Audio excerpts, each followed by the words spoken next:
Cet EHPAD près de Marseille, bientôt fermé pour cause de maltraitance sur ses patients. Leurs proches témoignent. Une maltraitance institutionnelle, dit même l'Agence régionale de santé. 73 résidents doivent donc être transférés dans d'autres établissements.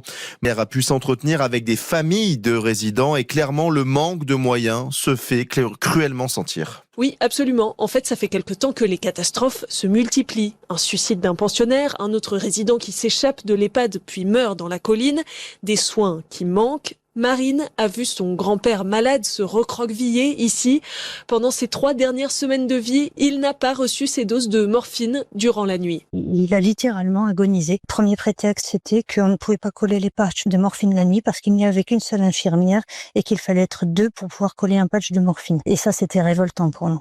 Et on a réalisé qu'il avait vraiment souffert. Et ce n'est pas tout. Martine, qui rend souvent visite à une amie dans cette EHPAD, constate régulièrement le mal-être de certains pensionnaires. C'est arrivé une grand-mère qui appelait quand c'est qu'on vient me changer, quand c'est depuis ce matin, il est 11h, qui vient me changer. Et elles étaient débordées, elle a dit écoutez, on va venir quand on aura le temps. Regardez mes yeux humides, mes mains tremblantes.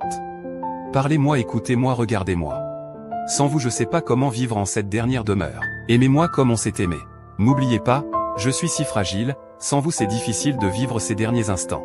Je vous en supplie, restez plus longtemps, ça me sauvera peut-être de cette solitude qui me pèse. Prenez le temps de me parler, j'en ai vraiment besoin.